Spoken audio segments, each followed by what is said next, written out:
Hey everybody, my name is Mathis, and big thank you for enjoying and watching that retro game hunting video from the LA trip that I took.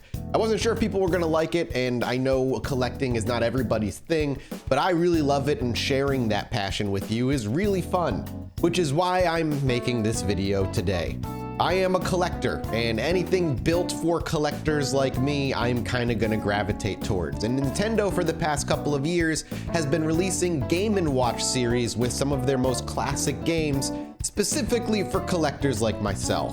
And recently I picked up the Game & Watch Legend of Zelda version, and I wanted to talk about what the product is, show it off a little bit, and let you know if I think it's worth the $50 asking price that they're asking for up front.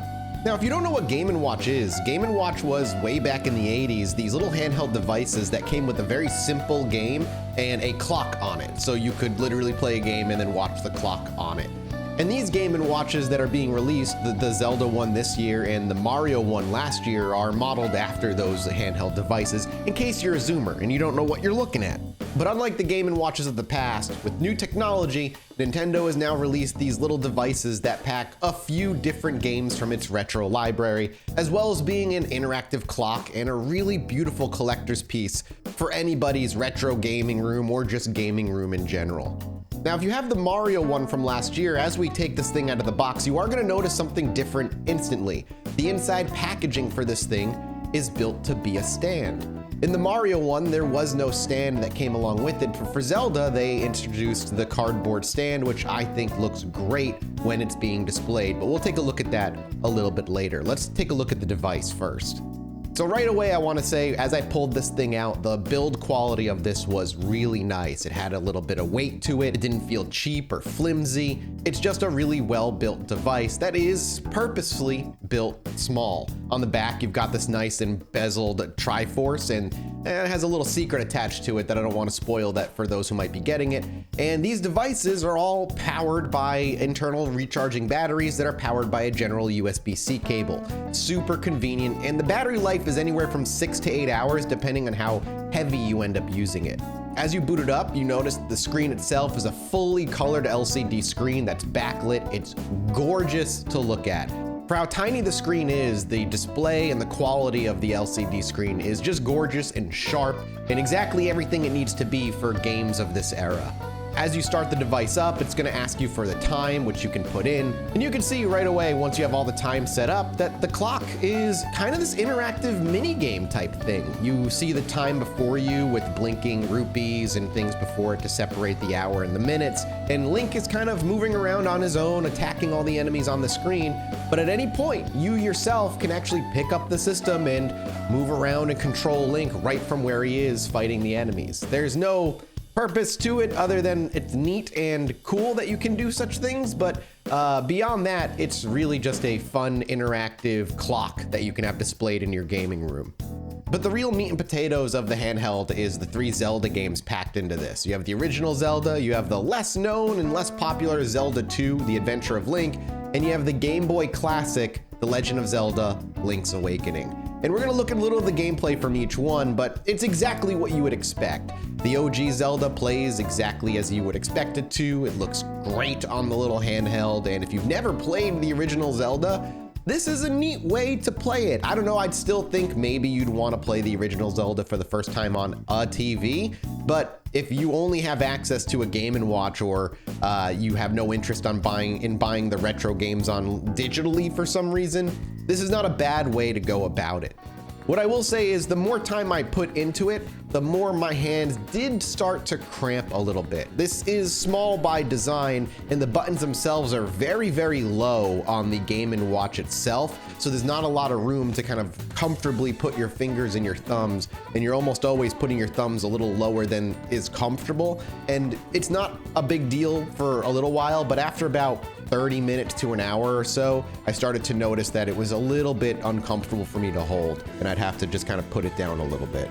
Now, I'm sure to a greater extent, there are a bunch of people who, out of the 3 games on this, have played the first Zelda and have played the Game Boy one, but never played Zelda 2, the Link's Adventure. It's a great game.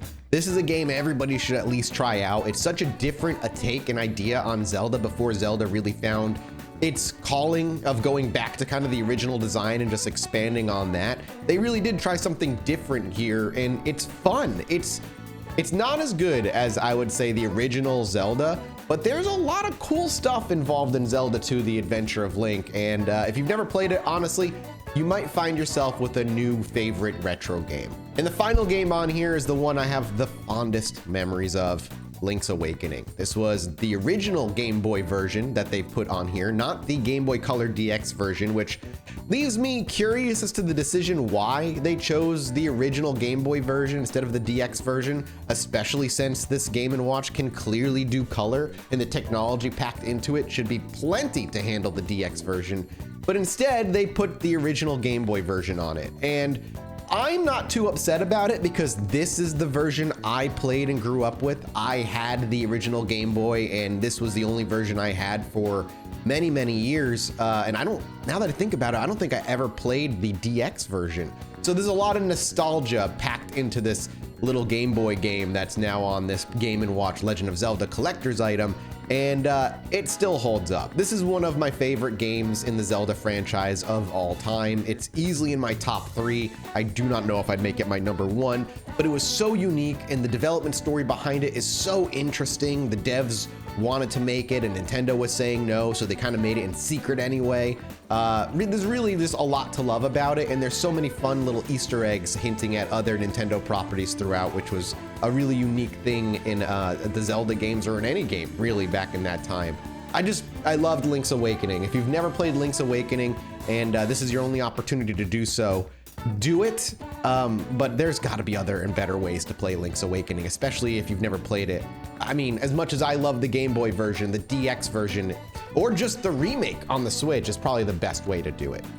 And the last thing is packed on every Game & Watch is an actual Game & Watch game, the games that you would have gotten back in the day had you bought a Game & Watch. And in comparison, if you're curious what this looks like with the Mario one, I also ended up grabbing myself the Mario one from last year, as I hadn't actually picked it up. And as I took it out, and you can see me kind of unbox it right here. I'm taking it out of its case, and honestly, it's pretty much exactly the same. The only difference, if you didn't end up picking the Super Mario Brothers one up last year, is obviously the red instead of the green. And unlike the Zelda one, there's only 2 games on here. There's the original Mario Brothers, and then Super Mario Brothers The Lost Worlds, or in Japan, the actual Super Mario Brothers 2. Not the American Super Mario Brothers 2, no Super Mario Brothers 3, or any of the Game Boy ones. It's just kind of a very basic, bare bones collectible for Nintendo to put out. Clock is just like the Zelda one, where it's interactable and you kind of do your own thing as things are happening on screen.